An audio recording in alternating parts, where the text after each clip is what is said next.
Nous sommes au Guyana, dans le nord de l'Amérique du Sud.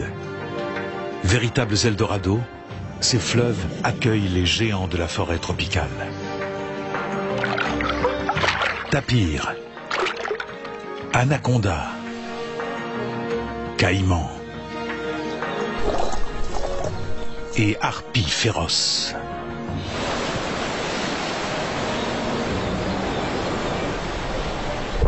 Deux cinéastes animaliers, Rainer Bergomatz et Young Sandy, partent en expédition pour étudier les mœurs d'un des plus gros reptiles terrestres, le caïman noir.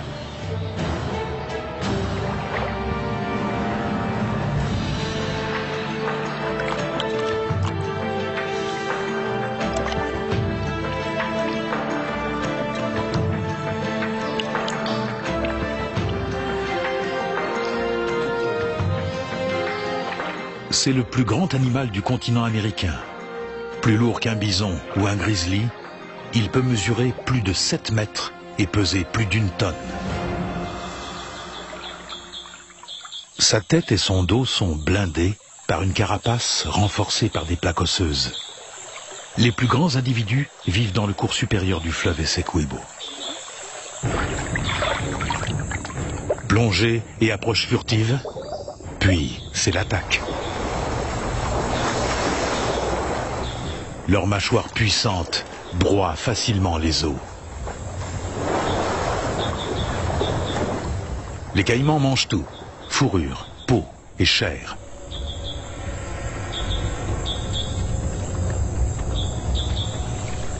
Entre eux, la concurrence alimentaire n'existe pas.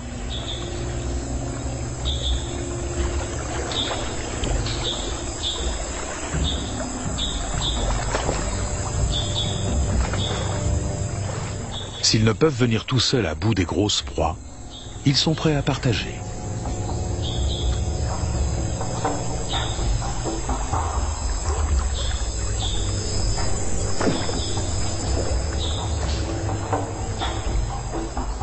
Leur technique?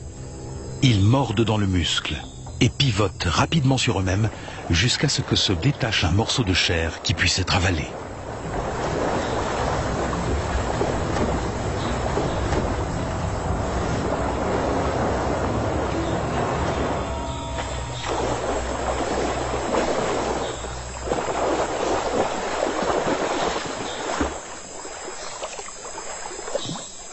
Les voilà maintenant tous rassasiés. Rainer et Young se mettent en route. Rainer, you have to jump out.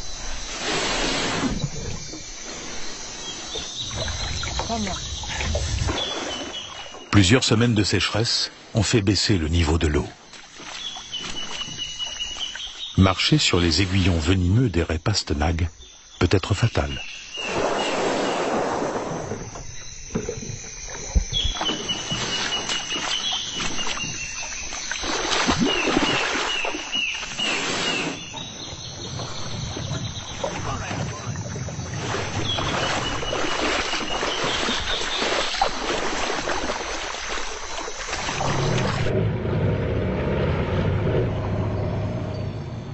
Young a grandi sur les bords du Rupununi. Ici, tout le monde le connaît.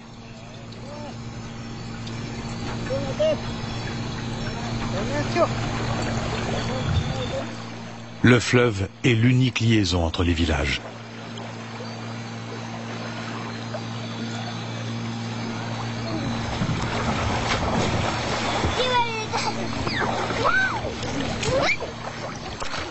La plupart des caïmans qui vivent ici mesurent environ 3 mètres de long.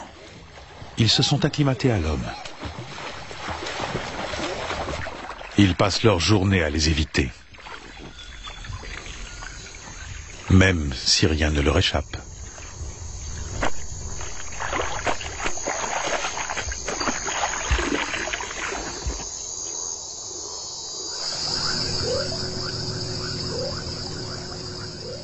Les Indiens du fleuve disent que la nuit, les caïmans sortent de leur cachette.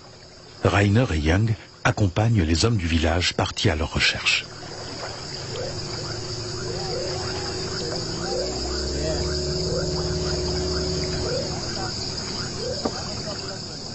Avec de puissants projecteurs, on les repère facilement. Mais qui dit lumière, dit présence humaine. Et le caïman s'enfuit. Les hommes veulent retrouver un gros spécimen qui rôde aux alentours du village. Ils ont peur pour leur famille, mais aussi pour leurs bêtes. Celui-ci ne mesure que 3 mètres. Le géant reste au fond de l'eau.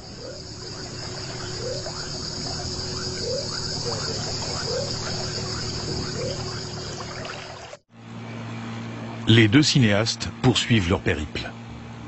À la confluence du Riva, aux eaux boueuses, et de l'Essequibo, aux eaux brunâtres, ils quittent les territoires habités. La véritable aventure commence.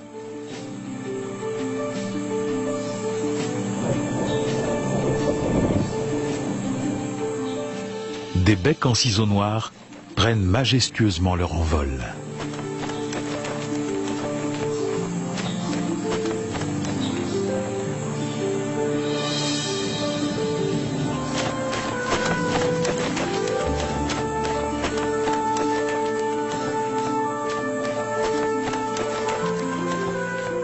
Les 2 hommes se dirigent en amont du fleuve pour un voyage de plusieurs jours. Loin des chasseurs et des pêcheurs, ils espèrent rencontrer de grands caïmans.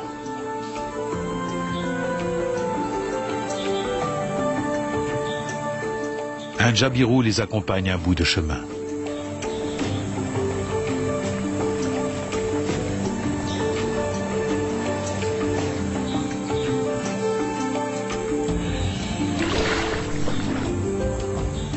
Ce crocodile est certes imposant, mais il n'a rien d'un géant.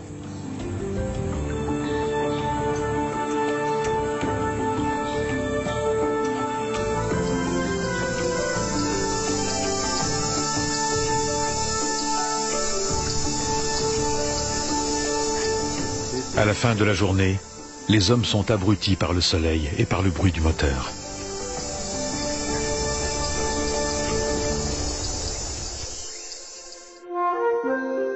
Brume matinale. Il fait jour dès 5 heures. Les becs en ciseaux se reposent après leur nuit de chasse.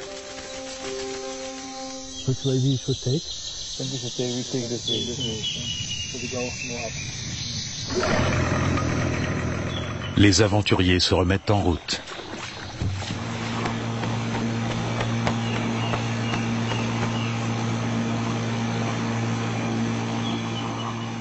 Les 2 hommes s'approchent d'un petit caïman. Sa taille est inférieure à 2 mètres. Il n'est pas encore adulte.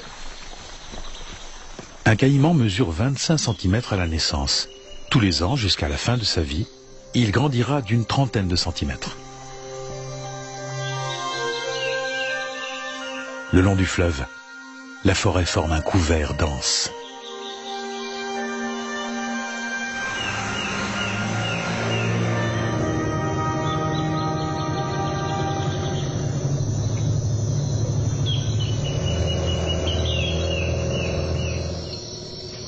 Première découverte, d'inoffensifs herbivores, des cabiais, les plus gros rongeurs du monde.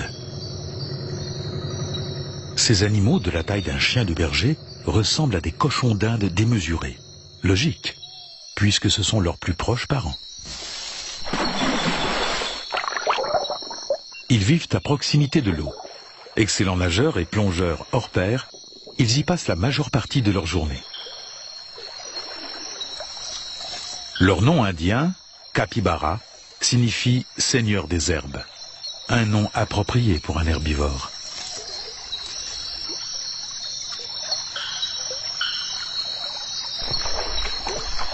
Leurs oreilles, leurs yeux et leur nez sont situés sur le haut de la tête, au-dessus de la surface de l'eau.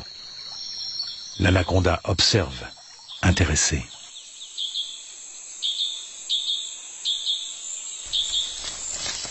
Les individus qui dépassent 3,5 mètres sont des femelles.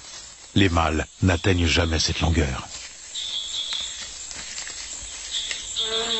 Leur température corporelle dépend de l'environnement.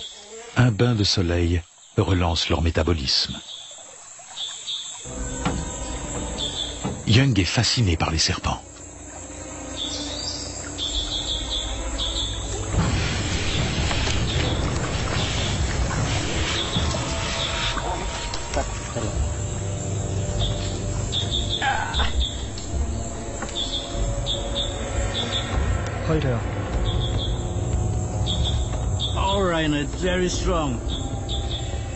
Avec ses 5 mètres de muscles souples, l'anaconda n'a aucun mal à se défaire de l'emprise de Young.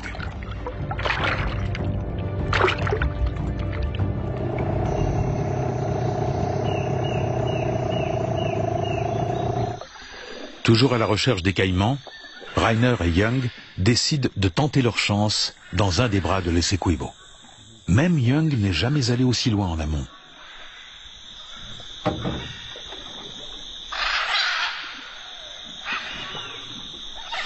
Ils sont récompensés par une découverte insolite. Une pierre gravée. Des symboles énigmatiques, attestant d'une époque depuis longtemps révolue. Un signe adressé à tous ceux qui s'aventurent jusqu'ici. L'ampleur de l'érosion témoigne de son ancienneté. Même Young ignore la signification de ces inscriptions. Elle prouve seulement que ce bras était autrefois la branche principale de l'Essequibo.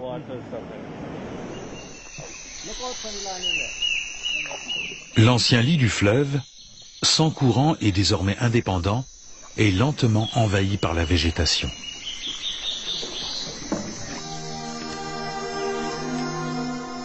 D'immenses nénuphars forment un tapis compact. Les feuilles peuvent atteindre 1 mètre de diamètre.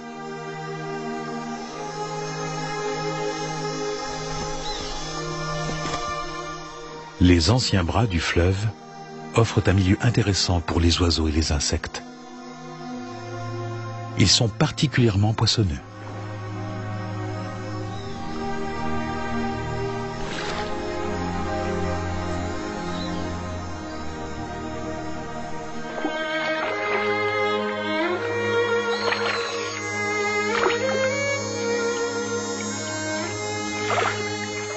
Les fleurs de nénuphar, de la taille d'une tête, ne s'ouvrent que 2 soirs et se parent de tons roses lorsqu'elles se fanent.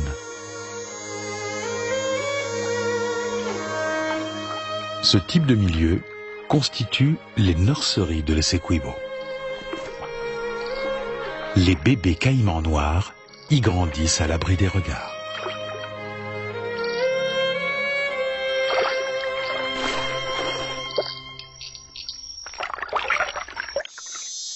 Rainer s'essaie lui aussi au camouflage.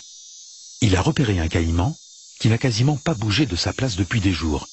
On dirait qu'il veille sur un tas de feuilles. S'agit-il de son nid? Ce caïman mesure bien 4 mètres de long. C'est sans aucun doute un adulte. Il exerce une vigilance sans relâche, car les œufs de caïman sont très convoités. Notamment par le pécari à collier. Cet omnivore creuse le sol à la manière d'un cochon.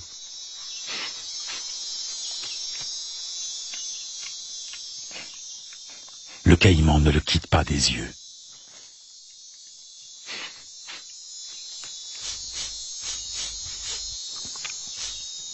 Mais celui-ci se contente de déterrer des racines. L'articulation de la mâchoire permet au pécari à collier d'ouvrir sa gueule en un angle de plus de 90 degrés.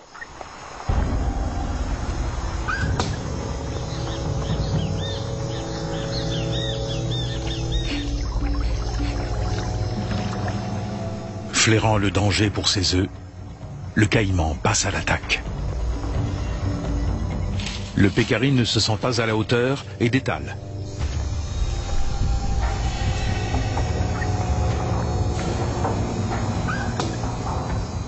Sur le chemin du retour, Rainer fait lui aussi l'objet d'un examen rapproché.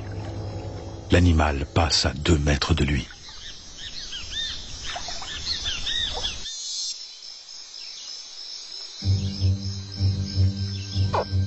l'œuf, les bébés poussent des petits cris grinçants qui ont pour but de synchroniser les éclosions. Le nombre de petits dépend de l'âge de la mère. On en a déjà compté 60 dans un nid.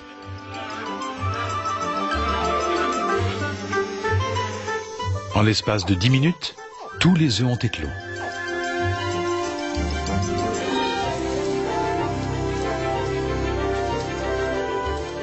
Tous ensemble, ils se dirigent vers l'eau.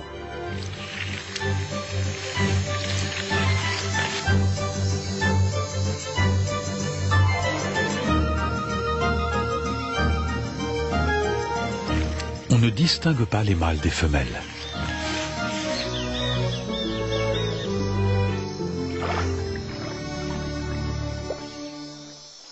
Personne n'a besoin de leur apprendre à chasser. Ils attrapent aussitôt tout ce qui bouge.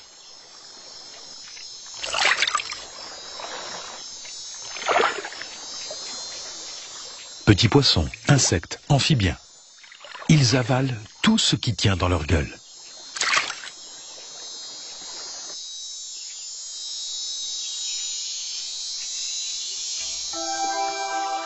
Avec leurs 30 cm, eux-mêmes ne représentent parfois qu'une bouchée pour leurs nombreux prédateurs.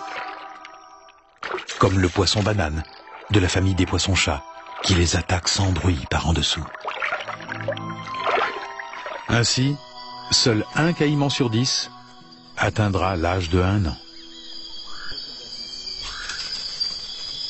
Une épaisse végétation borde les berges ensoleillées de la rivière.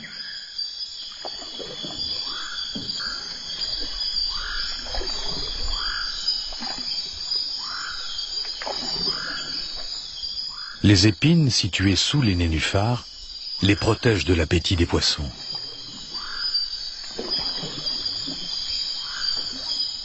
Des loutres géantes sont venues évaluer la richesse du lieu. Elles se déplacent presque toujours en groupe. Les Indiens ont déjà vu des loutres géantes chasser, mais seulement en grand nombre, des crocodiles. Ces grands mustélidés sont les concurrents alimentaires les plus sérieux du caïman noir. Les deux espèces raffolent du poisson. À l'occasion, les loutres géantes se délectent aussi de jeunes caïmans.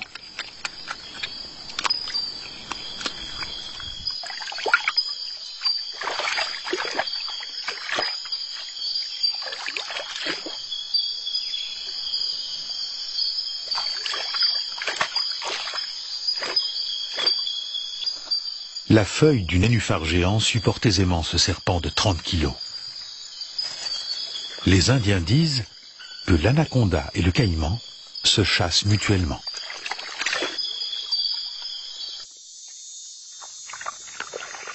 Le serpent constricteur attend patiemment qu'une proie croise sa route.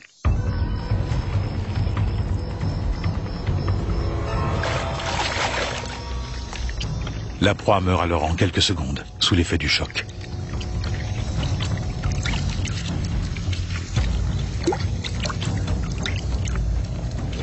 Et l'anaconda mettra ensuite une demi-heure à l'engloutir.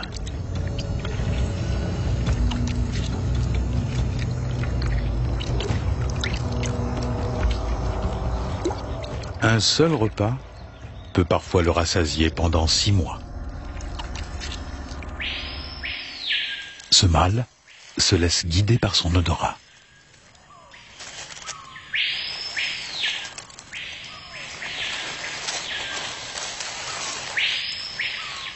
Il est attiré par les phéromones émis par une femelle, prête à s'accoupler.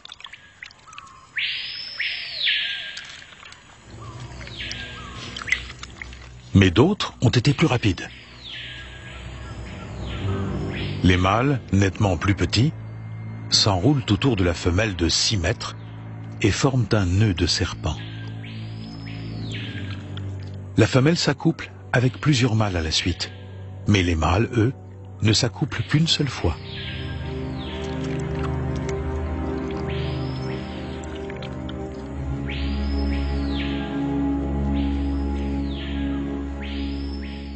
Après quelques jours, la pelote se dénoue.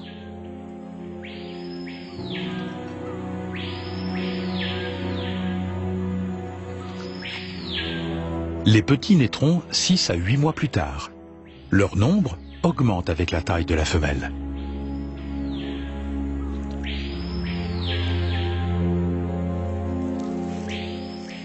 La nichée d'une femelle de 6 mètres et demi peut ainsi comporter plus de 70 petits, dont chacun mesure presque 1 mètre.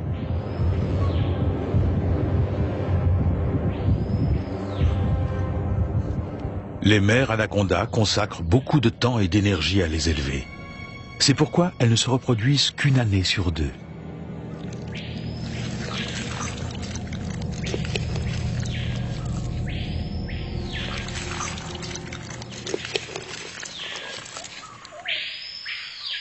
Le bras du fleuve fourmille de caïmans de toute taille qui cohabitent pacifiquement.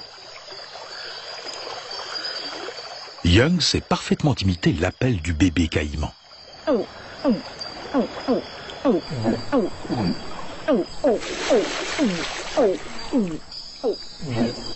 Aussitôt, les animaux plus âgés se précipitent à son secours, mâles et femelles confondus.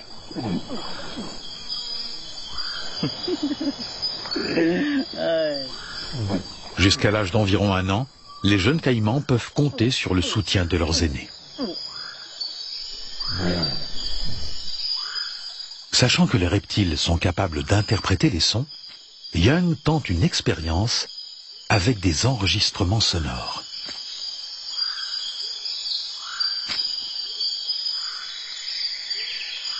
Voici le bruit que fait une troupe de pécaris.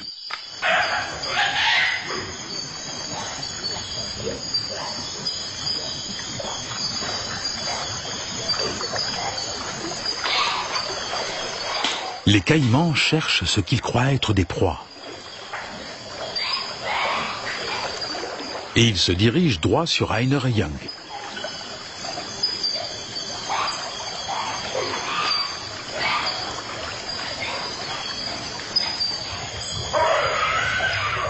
Cinq individus s'approchent.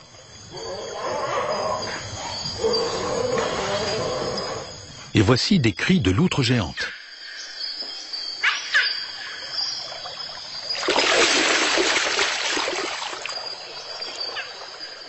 Les caïmans réagissent sur le champ.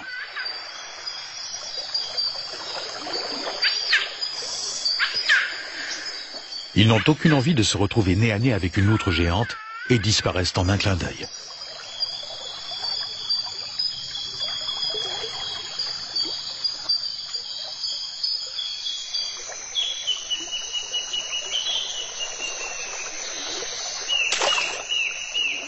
Sous l'eau, Rainer cherche les proies de prédilection des caïmans, les piranhas. Ce piranha à ventre rouge est minuscule, comparé à son cousin, le piranha noir, qui peut atteindre 50 cm de long.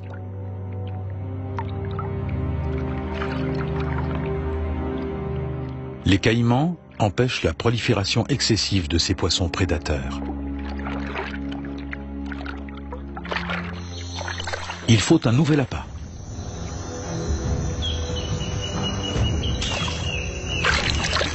Une petite troupe de tétras arrive la première.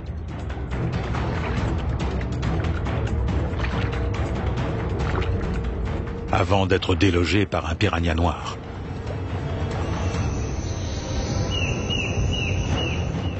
Il résiste bien.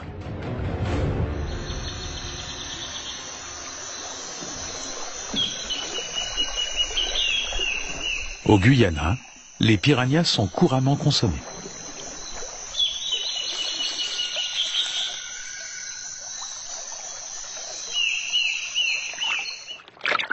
Sous l'eau, Rainer fait une rencontre un peu spéciale.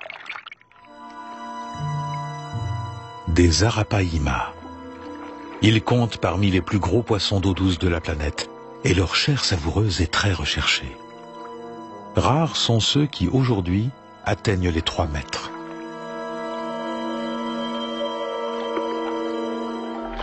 La vessie natatoire de ces poissons préhistoriques s'est transformée en une sorte de poumon. Leurs branchies ne leur suffisent pas à respirer. Ils doivent régulièrement remonter à la surface pour prendre de l'air, sinon il se noierait.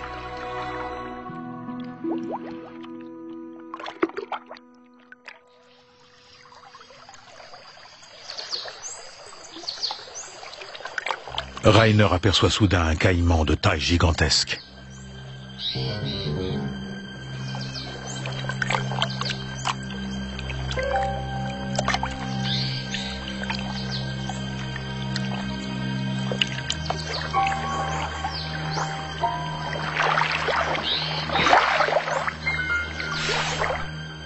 Un paquet de muscles de 5 mètres de long.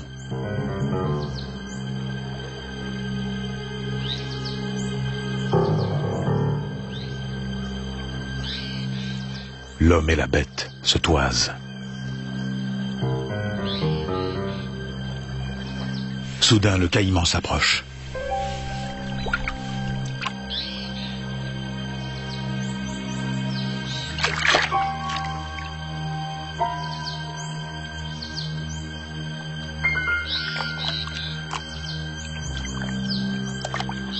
Son expression, parfaitement impassible, ne trahit rien de ses intentions.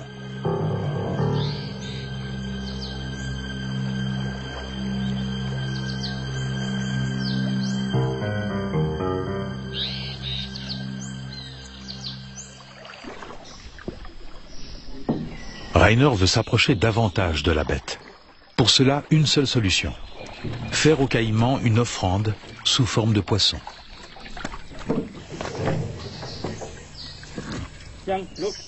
Il emporte les restes de nourriture des loutres géantes. Un appât de premier choix.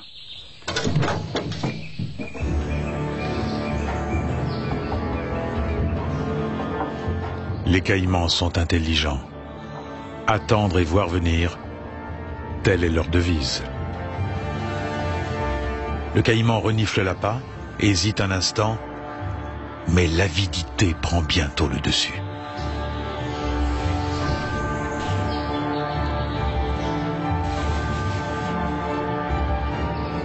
Le caïman ne quitte pas la berge des yeux, comme s'il sentait la présence de Rainer et de Young.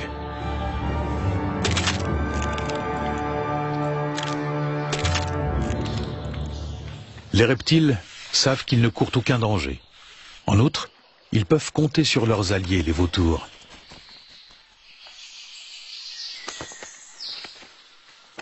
La présence de ces oiseaux vigilants est un gage de sécurité.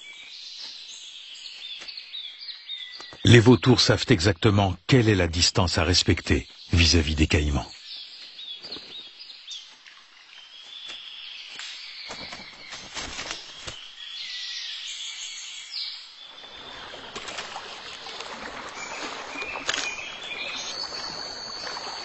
La prochaine expérience a pour objet de découvrir jusqu'à quelle hauteur les caïmans peuvent bondir hors de l'eau.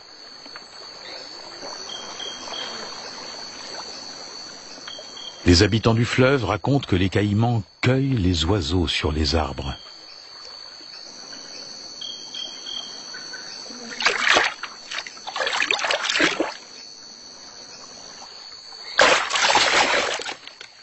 Les premières tentatives sont plutôt timides. Un animal plus âgé prend les choses en main. Le plus petit, lui, abandonne l'appât. L'affaire est vite réglée. La curiosité de Young est pleinement satisfaite. Chez les caïmans règne une hiérarchie stricte mais simple. Ce sont les plus gros qui font la loi. Un canard musqué en période de mue. Jusqu'à ce que leur rémige repousse, ils sont incapables de voler. Les caïmans ne l'ignorent pas et se rassemblent en nombre pour les chasser.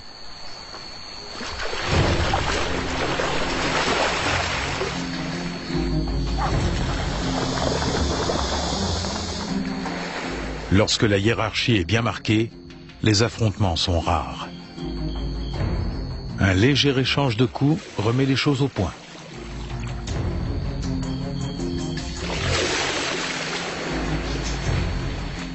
Le canard tente une première fuite à la nage. Le caïman joue avec lui comme le chat avec la souris.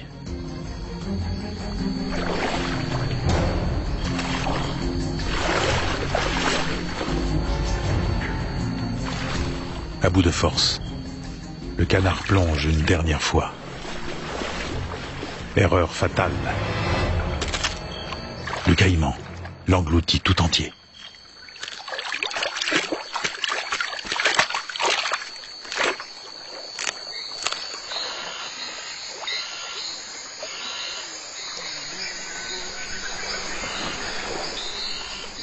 Avec ses 320 kilos et ses 2 mètres de long, un tapir adulte est une proie trop grosse pour un caïman.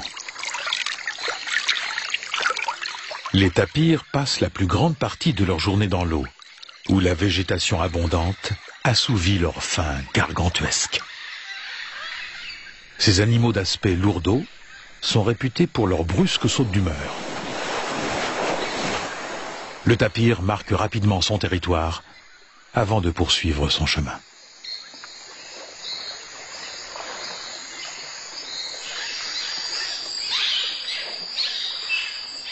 Contrairement à leurs cousines européennes, les loutres géantes sont actives le jour.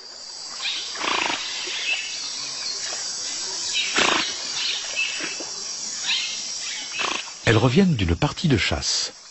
Les membres de la troupe se partagent les poissons.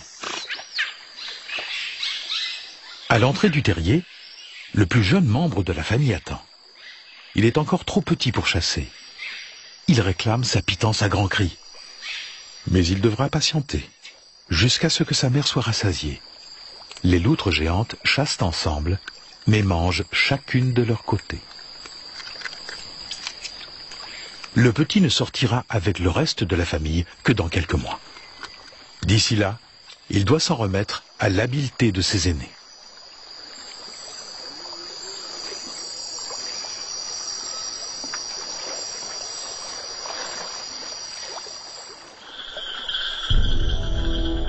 Crépuscule sur les Essequibo.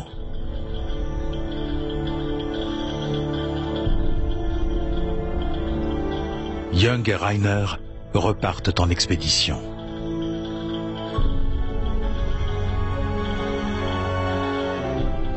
Ils rament sans bruit, pour déranger la faune le moins possible.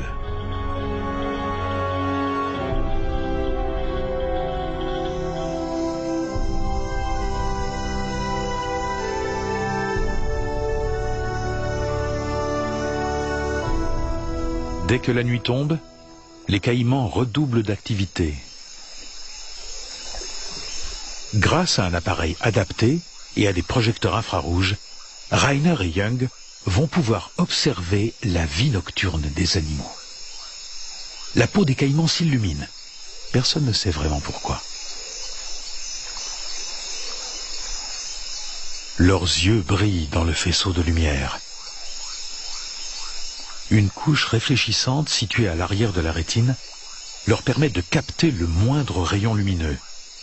Les reptiles ont une bonne vision de nuit. Un caïman se précipite sur la terre ferme.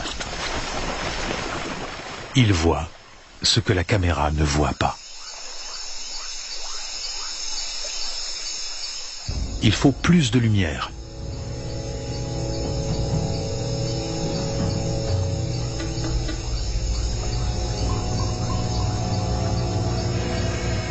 Le caïman, gêné par le projecteur, retourne dans le fleuve, où il se sent à l'abri.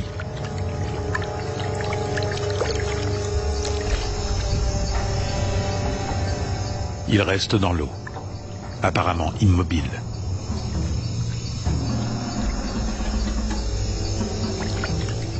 Seule sa queue bouge. Le caïman nage sans troubler la surface. Puis il plonge et disparaît. Le pécaré, en revanche, ne semble pas perturbé le moins du monde par l'éclairage. Young a failli ne pas voir le caïman qui s'est approché du bateau. La nuit, les caïmans sont plus nombreux que le jour. Grâce à la pleine lune, il y a désormais une clarté suffisante.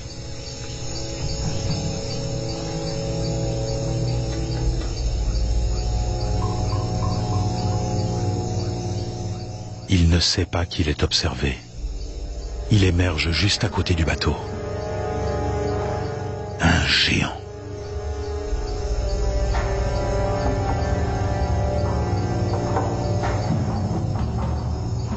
Le bateau mesure 7 mètres. Le caïman est presque aussi long.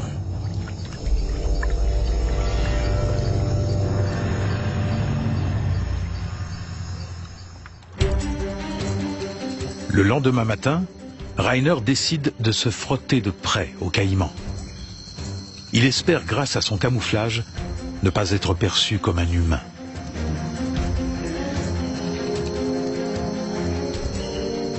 Il enfile une tenue de tireur d'élite.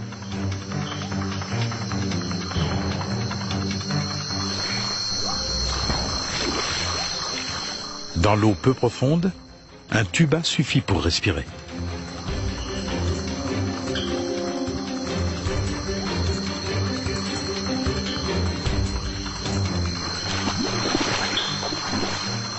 Il ne reste plus qu'à attendre les caïmans.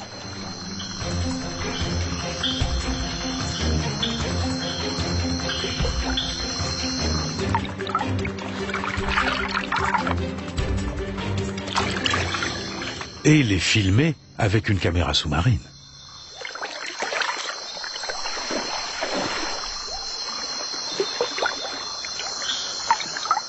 Vu du dessus, Rainer ressemble à un bouquet d'algues.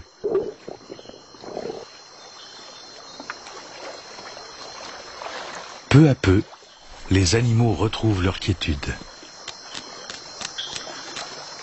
La température de l'eau n'est que de 25 degrés. C'est un peu froid lorsqu'on doit rester immobile.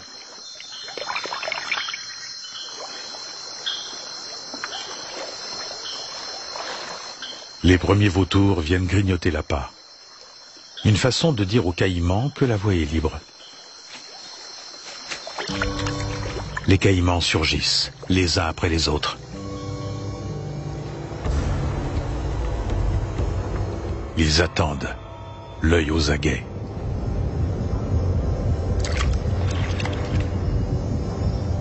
Le premier s'approche.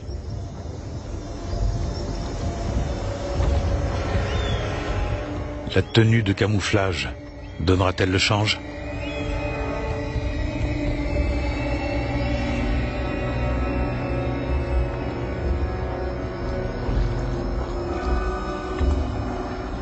Le caïman s'approche de l'appât.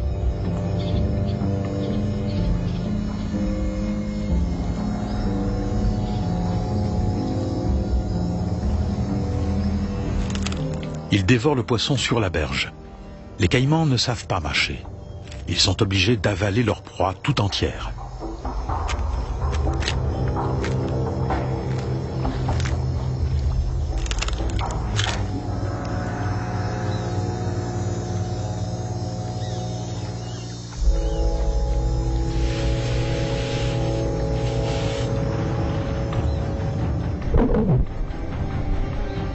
Rainer joue avec l'adrénaline.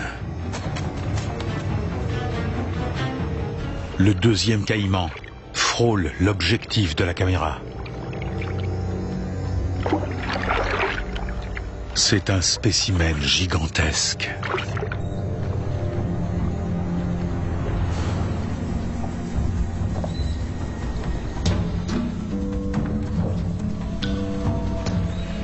Il dévore son poisson dans l'eau. Rainer n'ose pas bouger.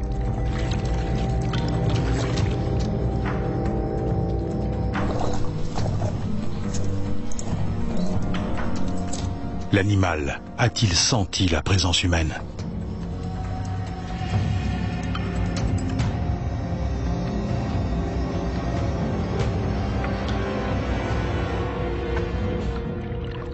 Le flanc du caïman, une partie vulnérable.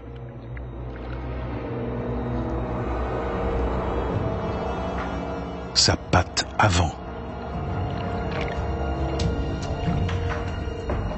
Son énorme mâchoire n'est qu'à quelques centimètres.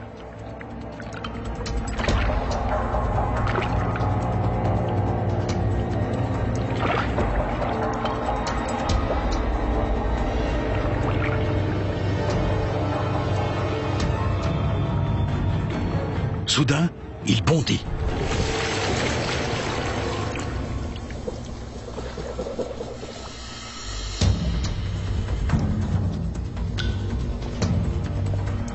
Et prend un autre poisson.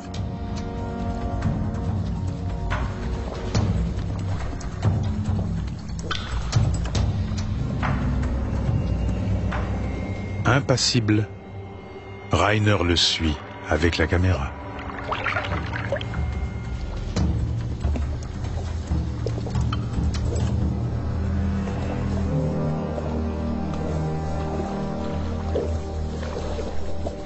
Lorsqu'il ne reste plus de poissons, les caïmans s'éloignent. Rainer a fini son travail.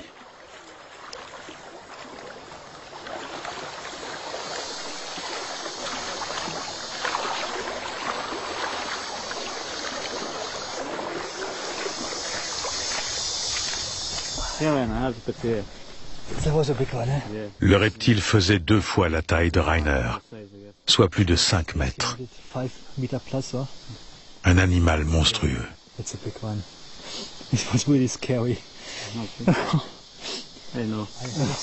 Même ses pattes étaient impressionnantes.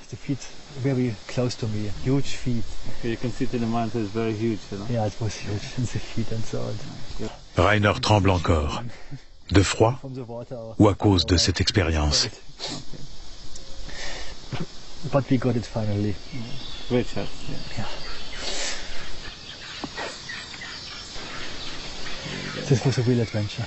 Les 2 hommes peuvent être fiers. Ils ont réussi à filmer le plus grand animal d'Amérique du Sud au plus profond de la forêt guyanaise. Retour dès demain au cœur de la forêt tropicale pour observer le rapace le plus fascinant du monde, la harpie féroce. Mais pour l'heure, c'est une nouvelle étape dans l'un des plus beaux villages de France qui nous attend, à Bonifacio, en Corse.